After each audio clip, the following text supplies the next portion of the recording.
This is Final Voice TV, your favorite television on YouTube. Much has been said about unemployment in Africa. But on this channel, we tell you how we solve that problem in Africa. We're talking about the skills an average youth need to be an entrepreneur in Africa. We say the youth should start their businesses. Several governments in Africa are giving out funding for startup programs in Africa. How do we guide those without skills? So on this show today, we talk about skills that the youth in developing countries need to be entrepreneurs. On this show with me today is Mr. Mitchell Mahachi. Welcome to the show. Yes, thank you. Yeah, we'd like to look into issues of employment and unemployment, and we see how many youth in Africa or other developing nations elsewhere gain skills to become entrepreneurs, to own their own businesses. So going for a break, this is Final Voice TV. You can join the discussion by leaving your comment in the comment section. Just join the discussion by commenting on this topic, like this video, and kindly subscribe so that we get large audience to discuss some of these issues on this channel, Final Voice TV. I'll be right back. Dear viewer, kindly like this video, subscribe, hit the notification bell to receive more videos. So we are back. It's about employment in Africa or in other developing nations elsewhere. How do we train our youth? How can the youth, let's say in Africa, let's say in Ghana, in Zimbabwe, in Malawi, Sierra Leone, Nigeria, get skills to become entrepreneurs? What should they do? Right, thank you so much, Mr. Charles, for a very interesting topic today. We talk about the youth, because Africa is all about the youth. We say that Africa is actually the highest number of youth on the planet. So this issue of skilling them is actually of paramount importance.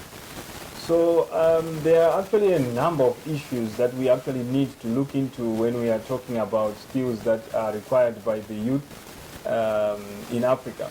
So the first thing for me in terms of the skills that they actually need is technical skills. Technical skills? Yes. So by technical skills, I'm looking at, things like carpentry, things like building, these things like artisans. Yeah, artisans, agriculture, things that are actually technical.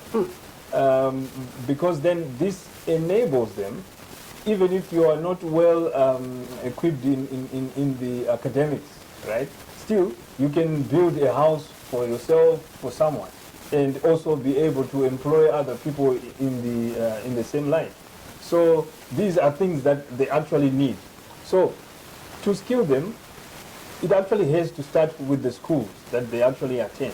So it's not, it shouldn't be mostly like academic, that is fine. But we also need this emphasis on the technical skills that they actually learn. So we need to focus on how we train these youth to get some technical skills and not only thinking about book.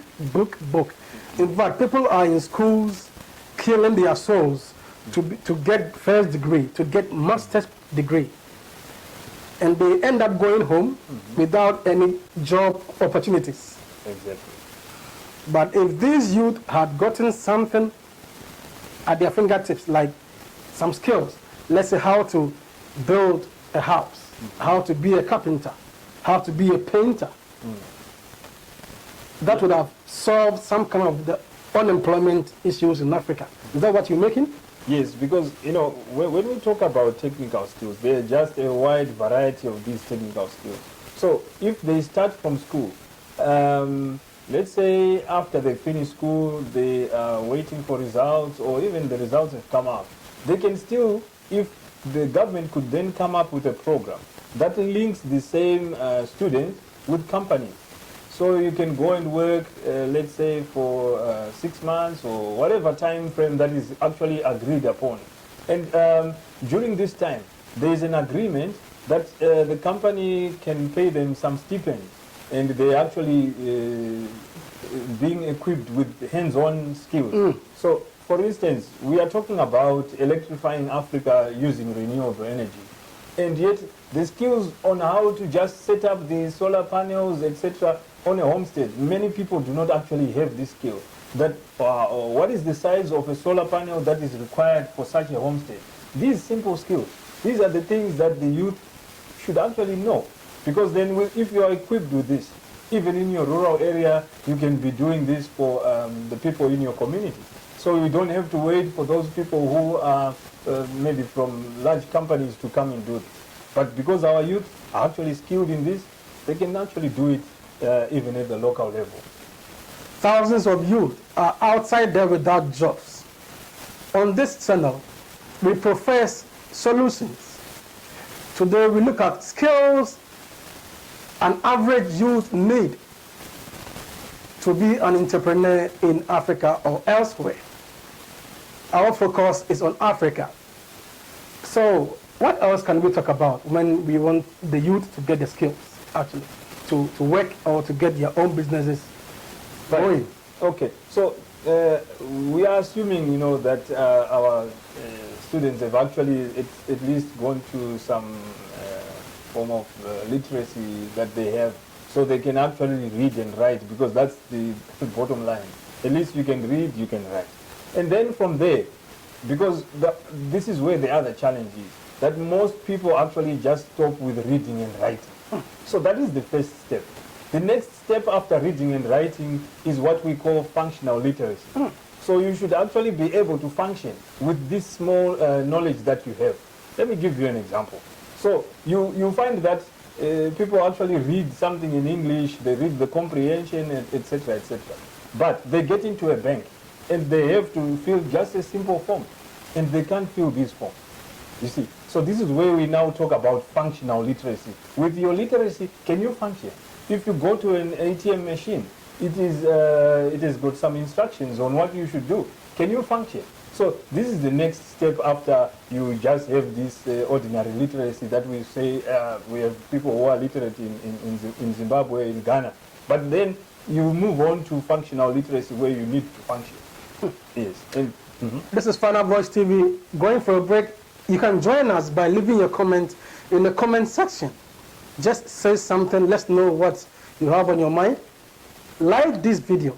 Just hit the like button and kindly subscribe so that we can build a large audience to discuss some of these issues for Africa and other developing countries.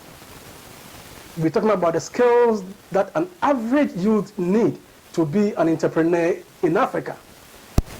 The youth have been told to go out there and start their own business. How can they start? Are they being guided? Are they being funded? Is there anything like crowdfunding for the youth out there? This is Final Voice TV. Going for a break. I'll be right back. So we're looking at the skills that an average youth in Africa needs to become an entrepreneur, to start his or her own business in Africa. What are some things that we can talk about, apart from technical issues and what you just mentioned? What else can we talk about for Africa? right, we spoke about functional literacy. So the next literacy also that they need is financial literacy. So by financial literacy, we are talking about, yes, you have the money. So what next with the money? Because then this is the other challenge that we find, that we have a number of our young entrepreneurs who actually get the money, but on how to reinvest, on what to do with this money. So sometimes if someone comes with an idea, and then they just say, this is cryptocurrency, and then you just join cryptocurrency without knowledge on exactly how this cryptocurrency works. So you need the functional literacy then to know which avenues you can Financial actually, literacy. yes, which avenues then you can take with the money that you have managed to raise and use it so that it can raise up and build up your business. So this is actually a literacy that needs to be taught to our children. So you need some kind of financial literacy. After your degree, after your master's, after your PhD, you need some kind of financial literacy, if I get it well. Yes. What else can we talk about? Right. The other thing that we can also talk about, because you see, Africa is quite different from Europe, because many things in Africa are actually not structured. So if you come to Europe, you find that the banking system is structured, you find that even the assistance is also structured, everything is structured. But when you come to Africa, you find that things are not like that. So what you actually need in Africa is a person who is actually critical thought is actually needed. So skills of just the critical thought is actually needed, where you connect the dots, because things are not apparent. So you have to make the connection. Mm-hmm. So when you see a problem, for instance, in your community, how can this problem be solved? It doesn't have a structure, like how it is in Europe. Okay, the situation is like this, you should do it like this. But in Africa, if you have a situation that you find in your community, how best can you address that? At the same time, when you are also you're addressing the situation and also getting money at the end of the day. Let me give you an example. I see many people complain, for instance, that the road systems, the road network is not very good in the rural areas, right? And probably you have access to a transport business that you can actually do, right? So you have to make the connection that there are some people who actually have the equipment to make roads at that local scale, right? You invite these people to make the roads for you, and you like, let's say, team up as the young people, you make the roads, and then because you want money from this community, so you shouldn't just be putting money into the pocket without coming back to the community, right? So the way you come back to the community, the money that you have raised, part of it, because your money is reliant on the road. So if the road is not good, you don't get money. Because every time you are actually repairing your vehicle, etc., and it actually affects you in your business. So with the money that you get, think about reinvesting it in the road network. So I might have given an example which is a bit expensive. Road maintenance is a bit probably expensive, but I think you get the point. That what we are saying is you should not just be after the profit. Think about coming back to the same society which you are actually serving. It might be the school that you in the area that you are. They don't have books, right? You have raised a bit of money that you have. Come and buy books that the community knows. We have a young entrepreneur in our area, and if we want any service, we should do this, because at the end of the day, we also benefit. So these are the connecting the dots that I'm talking about. You won't find it in a textbook, you won't find it in a college, but you have to connect the dots. And this is where many of us actually fail, because we are just looking in a structured way. We bring or we take the things that we have seen in Europe, etc., and we want to make them work. But it can't work because the dots are different. So you have to make the connection. So the average youth in Africa has to connect the dots to establish something for himself or herself. Has this not got to do with confidence? Before one is able to connect the dots to be an entrepreneur, does this demand some kind of confidence to be an entrepreneur? Well, to some extent, you might say it requires confidence. But however, the thing is, you just have to kind of think outside the box. They say outside the box. Which box? You don't have to think like the way everyone is thinking. Come up with your own thoughts, which are original, right? And then you can actually solve problems as you go. Let me give you an example. I talk about many people who are actually unemployed, and yet these same people are probably agriculture college graduates, right? And we have so many diseases that are affecting the cattle, livestock in our areas, right? What are they doing about this problem? Right? So you don't necessarily need a lot of money for you then to solve this problem. So Let me give you this. You need just a simple knapsack sprayer with chemicals inside. And then you go and visit a farmer Y, farmer X. I can spray these livestock for you for this. Maybe you could actually charge, let's say in chicken or whatever. So long you are offering a service which the farmer can actually appreciate. At the end of the day, we have quite a number of people who are actually in the diaspora, but yet they have pieces of land, they have livestock in their area. So you approach these people, you offer this service, and before you know it, you can actually take off. But instead of us complaining, because the thing is, many people are actually waiting for the government to create jobs for them. But I'm telling you, this is actually a problem that you notice in the community. People are complaining every time, we lost 5 cattle, we lost 10 cattle. But the solution is actually with them. What do you need? You just need the chemicals to spray your cattle. And you don't actually need a lot of qualifications to spray cattle. Yeah, this is Final Voice TV. We're talking about the skills an average youth needs to be an entrepreneur in Africa. Final Voice TV. Going for a break. When I return, Mr. Mitchell Mahachi tells us the kind of skills the youth out there in Africa need to become good entrepreneurs. I'll be right back. So, we're back on the show. What else? What else can we talk about? The skills that the youth need to become entrepreneurs. Right. The other thing that they actually need are actually networking skills. Networking skills? Yeah, just network.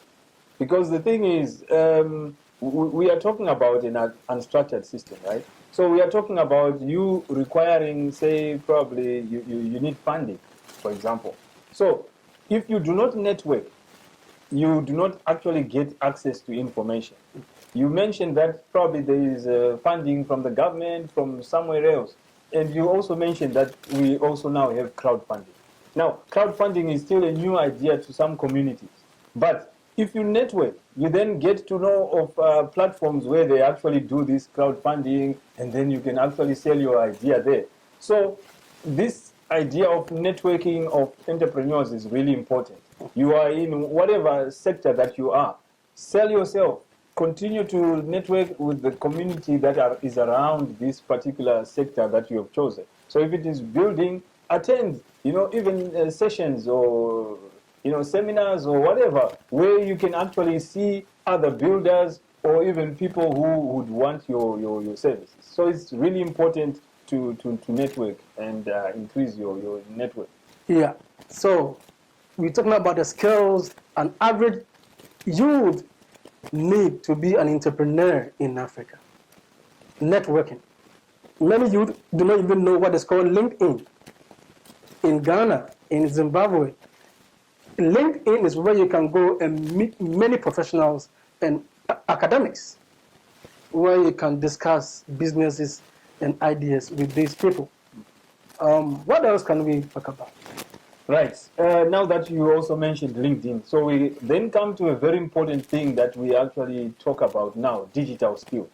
So the young entrepreneur in Africa cannot run away from this, the power of the Internet of Things. So we call them the average today.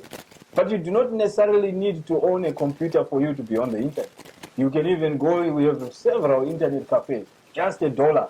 You can even surf the internet for 30 minutes, for 1 hour. Just go to the internet. And on the internet itself, it becomes like it's a library where you can go and you can find more information about whatever sector that you have chosen. So be it you have chosen tailoring, for instance, designing clothes, etc. Go on the internet. What are others doing? Learn more about what you actually are doing in your sector. And this can only be found on the internet. But the problem that we have now is that most of the youth are on the internet, on Facebook, and they are just posting really, things which are not important. They are not making good use of social media. Exactly. So, but if they could go on the same internet and then they actually learn more And it's also a platform for even selling the products that you are. E-commerce. E-commerce, yes. And you trade online. I'm making whatever product I'm making, sell it online. People everywhere across the world know your product and they can actually buy it. It's now very So possible. the youth should think about digital networking. Yeah, digital skills, yes. Yeah, get these skills. And e-commerce. Do not sit on Facebook, on WhatsApp, on TikTok, and just entertain yourself with what you post and what you receive. You can actually start something. I had a show with one young man in Ghana, and he told me that he actually began his business on Facebook. He posts stuff, shirts and jeans, that I'm selling these things, and that is where he began his business from. Now he owns a lot of stuff in Ghana. We're talking about the skills an average youth need to be an entrepreneur in Africa. Let me take you back to what we mentioned earlier. Yes. The technical aspect.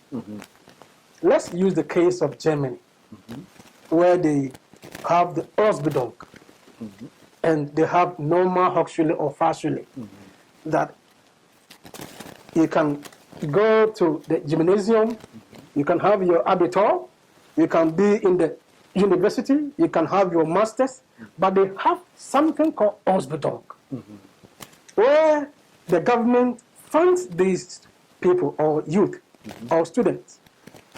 For Ausbildung, you don't need your cough, as the German will say. You don't need your head so much.